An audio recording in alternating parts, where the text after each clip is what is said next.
सकल हिंदू समाज नेवाळी आयोजित जिहादी दहशतवाद विरोधी मोर्चाच्या निमित्ताने रविवार दिनांक 9 नोव्हेंबर 2025 रोजी नेवाळी नाका येथे राष्ट्रशक्तीचे भव्य एकत्रीकरण पाहायला मिळाले. एक पाऊल देशहितासाठी या उद्देशाने हा भव्य मोर्चा शिवस्मारक नेवाळी येथून सकाळी ठीक 9 वाजता निघाला आणि नेवाळी नाका पोलीस चौकी येथे शांततेत संपन्न झाला. हा मोर्चा म्हणजे जिहादी विचारांमुळे होणाऱ्या धोक्यांविरोधात एक दिवस राष्ट्रहितासाठी समर्पित करण्याची एक स्पष्ट भावना होती. ह्यात नागरिकांनी उत्स्फूर्त सहभाग घेत दहशतवाद आणि राष्ट्रविरोधी शक्ती विरोधात आपली तीव्र नाराजी व्यक्त केली. आपले आणि देशाचे भविष्य सुरक्षित ठेवण्यासाठी उपस्थित राहणाऱ्यांचा आव्हानाला भरभरून प्रतिसाद मिळाला. शिवबांनी सांगावा घातलंय, देशासाठी जगायचं र ह्या प्रेरणेने प्रेरित होऊन एकत्र आलेल्या समाजाने जिहादी दहशतवादाला इथे थारा नाही असा स्पष्ट संदेश दिला. एक पाऊल राष्ट्र रक्षणासाठी आणि एक पाऊल आपले भविष्य सुरक्षित ठेवण्यासाठी ह्या घोषणेसह हा मोर्चा अत्यंत शिस्तबद्ध व शांततापूर्ण वातावरणात पार पडला, ज्यामुळे राष्ट्रीय सुरक्षेच्या आणि दहशतवाद निर्मूलनाच्या मुद्द्यावर सकल हिंदू समाजाची एकजूट पुन्हा एकदा ठळकपणे अधोरेखित झाली. प्रतिनिधी तनया कुलकर्णी सोबत बदलापूर न्यूज, बदलापूर.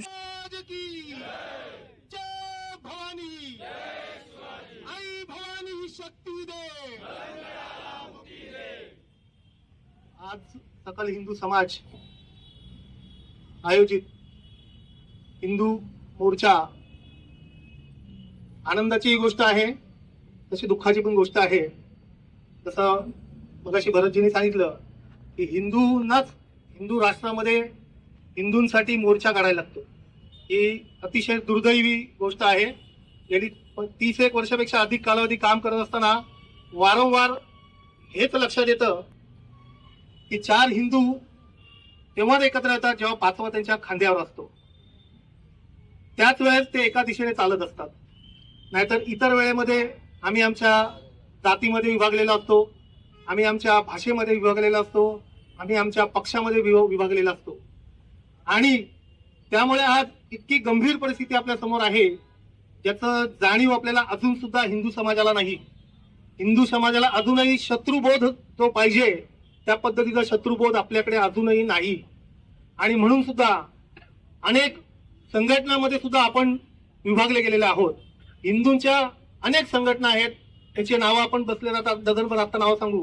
परंतु जे परधर्मी आहेत त्यांच्या 2-4 संघटनाची पण आपल्याला नावं सांगता येत नाही. पण ज्यावेळेस ते सांगतात की बाबा इस्लाम खतरे में है, त्यावेळेस ते एका झेंड्याखाली येतात.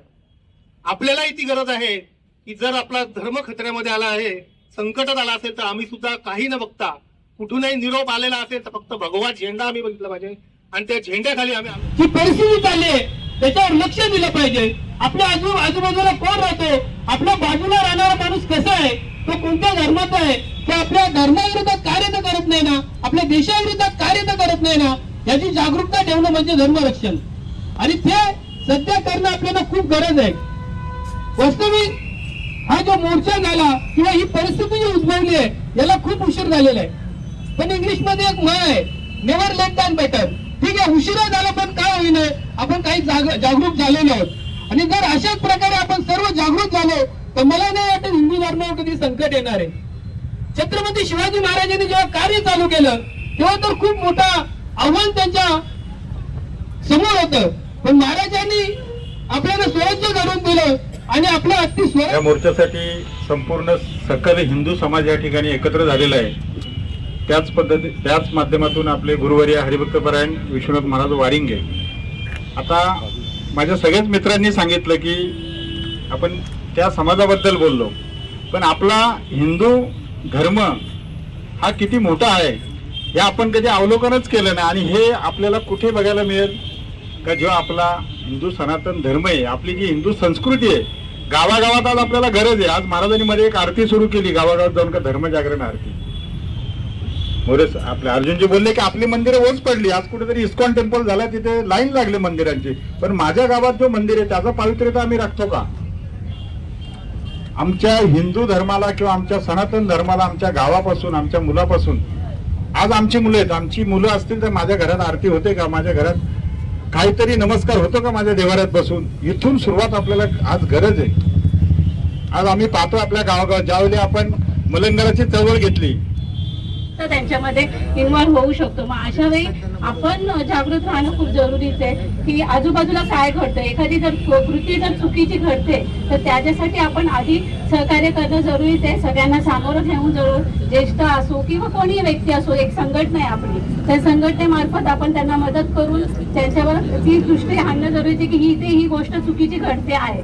त्यामुळे मी एवढं सांगेन की आपण सर्वसामान्य व्यक्ती म्हणून सगळ्यांनी जागृत राहणं जरुरीचं आहे. ह्या संघटना, ह्या कुकृती, आमचे गुरुवर्य, आमचे मार्गदर्शक या हिंदू धर्मासाठी अखंड आपलं आयुष्य झिजवणारे असे रामायणाचार्य हरिभक्त परायण विश्वनाथ महाराज वारिंगे आणि आमचे सकळ हिंदू समाज. आता ज्या ज्या वक्त्यांनी या ठिकाणी आपले मनोगत व्यक्त केलं, खऱ्या अर्थाने आपण जर पाहिलं तर हा हिंदू समाजासाठी आपल्याला खूप सिरियस घेण्याची गोष्ट आहे. कारण की शत्रू आपल्या दारापर्यंत पोहोचलेला आहे. शत्रू हा आपल्या दारापर्यंत